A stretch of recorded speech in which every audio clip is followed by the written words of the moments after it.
There was a guy on the compound by the name of KB. He was a massive titan that displayed extreme violence towards other inmates in the administration. He was a no-nonsense dude with a big chip on his shoulder and dared you to touch it. Most inmates stayed away from him due to his aggressive behavior. You see, before KB found himself locked up with the rest of us, he was running with the 49ers practice team until he got hurt on the field and they no longer needed his services. And what was the result of them cutting him?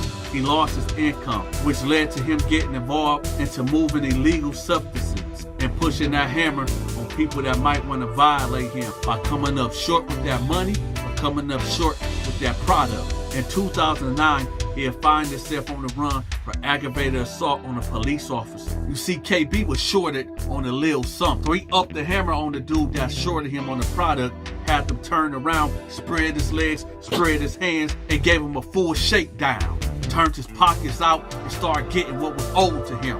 When an off-duty cop yelled out, "Stop, police!"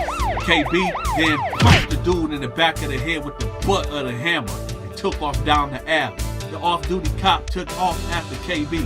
After a short foot chase, KB ducked behind some garbage cans. When the cop ran past the garbage cans, KB sprung into action and got the pounding on him. Hands and feet was activated on this cop. He had him pinned down gorilla style. Boom, boom, boom, boom. He then hears other cops in the distance saying, "Hey, stop, police, police." KB then cocks back and hit the cop as hard as he can in the back of the head. Wow! Knock the cop out cold. Then he get up and take off running down the alley again. At this point, the K9 unit is on the scene and Rover is on all fours right behind KB. KB running with the hammer in his right hand. He turns around and pow, pow, pow, pow. Rover is no more. See, KB wasn't with all that dog biting action. A couple weeks ago by, and the guy that KB originally had spread it out there that tried to short him on that you-know-what, gave the police all the information that they needed to get a no-knock warrant for KB Creeder, which led to the apprehension of Kevin Jerome Bell, aka KB. Now let's get to it. My first time seeing KB was when I was on the yard. I saw this huge guy standing over there by the basketball court. What stood out about this guy was that he was the tallest, biggest dude that I ever seen while locked up. Now, I'm a pretty big dude myself, but standing next to this dude, I was like a shrimp. I mean, this cat was about 6'8", 300 pounds, a pure mean machine. So anyway, he's standing there watching these guys play 4-on-4 basketball. When the guy airball and hit KB in the arm, KB then take the ball and chuck it across the yard. One of the basketball players was like, "Hey nigga, you gonna go get that ball." KB, without no warning, ran up on the dude and put them hammers on him, causing the dude to fall to the ground unconscious. KB then turned to the two cats and was like, "What's up?" They was like, "No, we good," while they was helping their homeboy up. And KB just turned away and just walked off. I know for a fact that it was this guard by the name of Mr. Dinkles seeing all this unfold. And he did absolutely nothing about it. Probably in fear that he didn't want no smoke with KB. The next time I would see KB, or should I say be in close proximity of this monster, was in the chow hall. I was 3 people behind the next person getting served in the lunch line. When I noticed KB just skipped the line, there was a white guy that we called Spud, because he had a head shaped like a potato. He was country than a mother. Spud was like, "Say man, don't you see everybody in here waiting in line?" KB turned around and was like, "White boy, don't you ever talk to me like that. I'll punch you all in your chest and make you my wife." Then he looked at everybody down the line and around the lunchroom was like, "And ain't none of y'all ain't gonna do nothing about it." As soon as that last word left KB's mouth, the guy that he cut it right in front of directly took his tray and was like, BAM! KB went to stumbling. And the dude got to hitting him with the tray. Boom! Boom! Boom! Boom! Spud ran down on KB too, hitting him with some rib shots. Boom!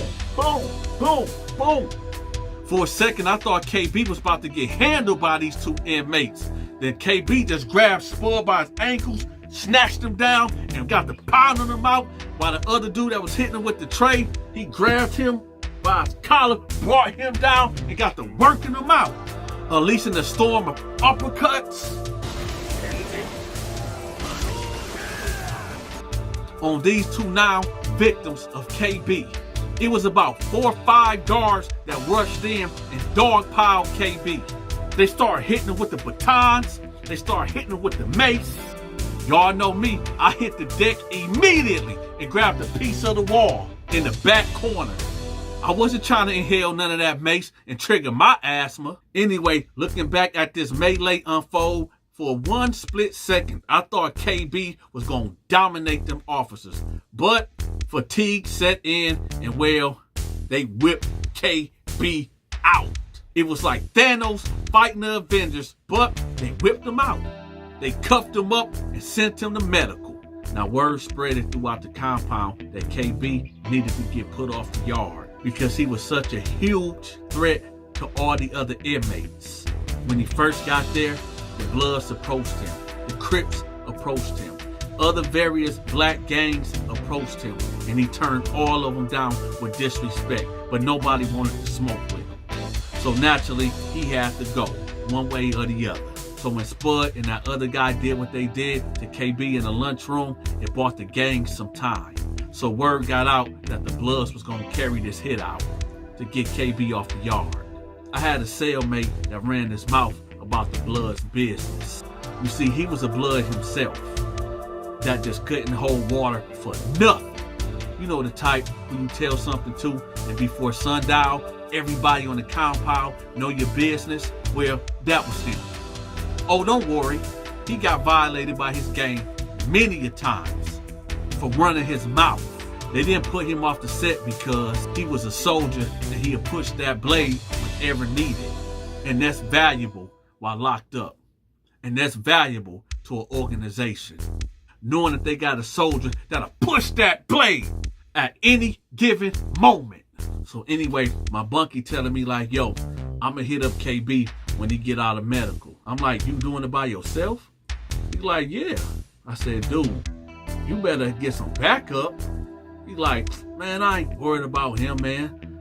I'm gonna walk up to him and I'm gonna put that blade in him, and just what it's gonna be. I'm like, you see what he did to Spud them in the lunchroom, right? He was like, no, I ain't see it, but I heard about it. But I mean, he just one man. Plus my homie's gonna be standing by if anything go wrong. I'm like, all right. If you enjoyed this KB episode, make sure you hit that like button. I'm dropping a new video every Friday, Saturday, and Sunday. Y'all make sure y'all hit that like button. I'm out.